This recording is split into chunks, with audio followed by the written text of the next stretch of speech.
Good morning, John Adamson with Seeking Light. How are you doing this morning? So, you may have seen in the news that the Nord Stream pipeline, which is responsible for bringing gas from Russia to Germany, had some ruptures in it.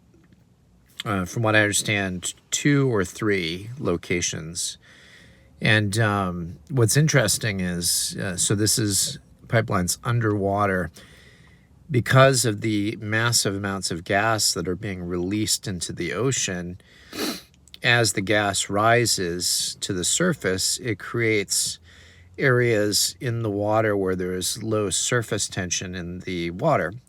Because there's so much gas in the water, it decreases the weight of the water, which then reduces buoyancy, which causes things to potentially sink. And I was just reading that they've informed shipping lines to avoid that area by at least 5 nautical miles because of the risk of them sinking. They would just get into that area and then there would be no buoyancy and they would just sink to the bottom. That's scary. So with that said, Germany now looks to have severe winter fuel shortage, I guess, unless they can fix it. I don't know all that's involved with the engineering of that, but I do understand it's not an incredibly thick wall around these pipelines, so it wouldn't have taken too much of an explosion to cause problems. But there's a lot of speculation that the United States had something to do with it. And I was listening to some analysis the other night from Tim Pool. I don't know if you're familiar with him, but Tim Pool, or Timcast is his site, but I would encourage you to check that out.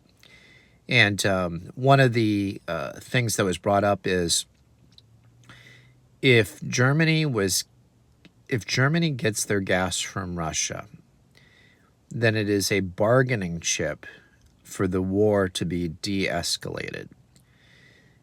Because Germany is the strongest of the powers involved in Europe, they have a lot of say in the European Union. And the European Union, of course, has been pushing for NATO, or I should say NATO involvement of Ukraine. And Russia cites NATO involvement of Ukraine as being one of the protagonistic movements that's caused them to progress this war or lead to this war. And so anyway, now that bargaining chip is off the table, in other words, that Russian gas is no longer available, it takes away an avenue towards peace there with that pipeline now damaged and the reduction of oil, or I should say natural gas, to them. So some speculate that the United States was involved in that because they want NATO to increase and Russia's alliances in the area to be diminished. So what's the outcome? Well, the outcome is a bunch of innocent people are going to suffer. Regardless of who did it, innocent people will suffer. One thing that people are speculating is that Russia did it to themselves as the so-called false flag. It's amazing what terms we've become familiar with in the last few years. So false flag, where you do something to your own country to get yourself involved in a war or have the credibility publicly to get involved in war. So some people feel that it could be a Russian false flag to help them bolster their case for escalation in Ukraine and pushing back. But as somebody pointed out, Russia makes a lot of money from their exported gas, and so they need money badly right now. And they're struggling because they've been cut off in so many other financial sectors. So it would be stupid for them to create a false flag of that type. So some speculate the U.S. did it. And apparently there was one of our naval ships was doing some exercises in the area of the explosion recently, which would lend more credibility to us possibly doing it.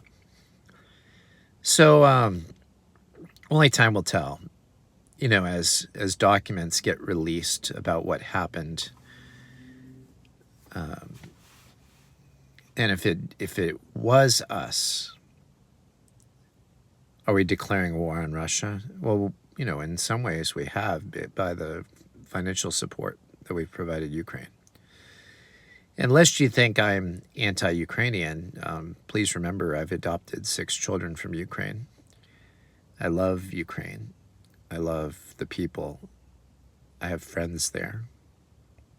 I have family members of some of my kids there, one of which we've been in touch with. So I don't want this for Ukraine at all, and I don't want to bolster Russian propaganda either. But we do have to question who had motives to cause the rupture.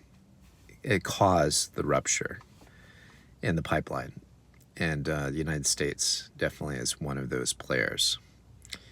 Anyway, John Adamson with Seeking Light, speaking from the cockpit of my daughter's older Mercedes. Very nice car to drive, by the way.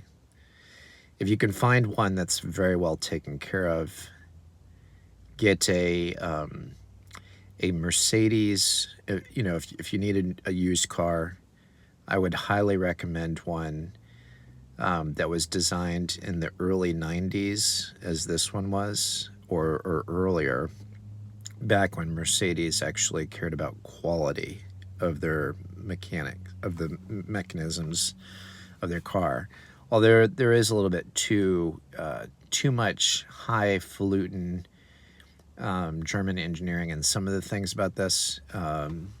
It is definitely a good car. Speaking of German, and this is the first German car we've had in our family, and that I include going back to my family. We never owned any of the German makes, and until my daughters bought this Mercedes, we've not had a German make. And then I bought a Volvo not too long ago, and that was my first European car. So anyway, definitely enjoy it. I've gone off into other things right now. But anyway, I hope you're having a great day. Take care. God bless.